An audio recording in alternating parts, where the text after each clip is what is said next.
Suppose my goal is to paint a picture of what lives inside my head so it can get into your head. How do I do that? Well, that's what storytelling is.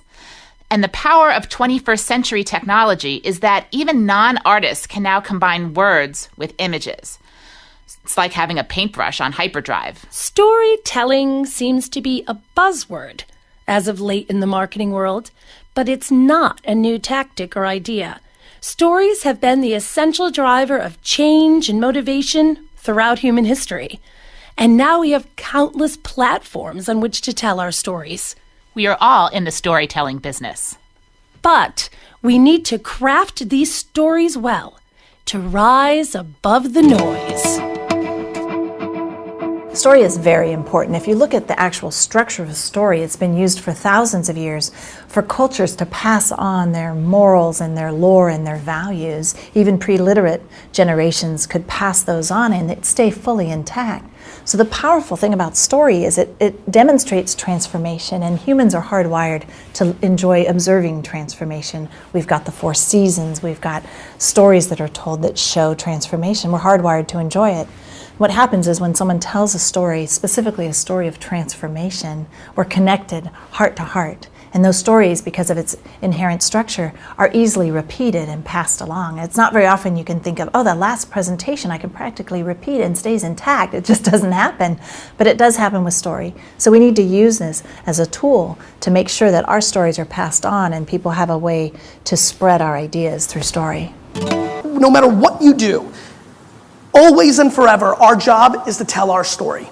And that is never going to change. The way you make real money, the way you make real impact, the way things get changed is by great storytelling. It's always been that way, and it always will be that way. And that's why we've got to start honing our skills and really thinking about, from a business perspective, how can we leverage these stories to make the biggest impact possible.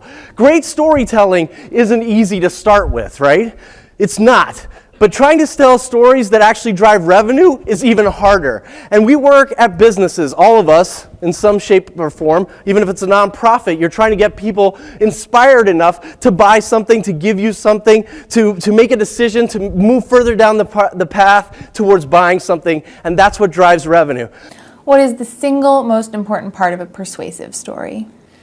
The single most important part is, first of all, to be authentic. To truly be authentic, to have that congruence in yourself, because that's the element that shines through automatically. That's the element that is, if you will, integral to making people join your club or do what you want them to do. That you believe, that you're passionate, that you're persistent, that you're in fact dyslexic. You think no means on, and that you continue to work that, because really what business you're in the emotional transportation business. You're going to emotionally transport them using the vehicle of telling a story or telling a narrative or all these tools we talked about in the tell to get them to own it. You want to surrender proprietorship. You don't want to own it. You want them to feel they own it and they'll tell it forward, because that's the most important part. Viral advocacy to others, and when they retell it, they own it even deeper. And that's the benefit, that's the magic. Think about the friend that you would rather call instead of the friend that always calls you. And then think about who you want to hang out with, right? And so we have to act human, we have to bring value, and then you say, be conversational. Talk to an audience the way you would talk to somebody across a table. Have fun.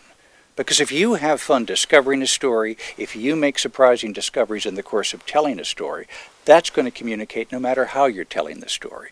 And the fun and the spirit that you bring to that is something that will keep the audience coming back. Whatever energy you're spending on this, you spend more, because the attention, the eyes, the ears of our consumers, they're clearly going in these places. They're clearly going in these places. And if we do not figure out the art and the science of how to actually storytell in them, not use them as just distribution.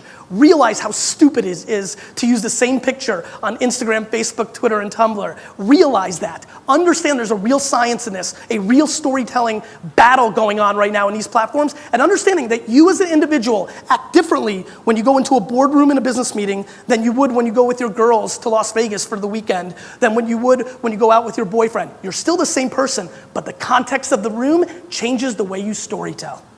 Thank you.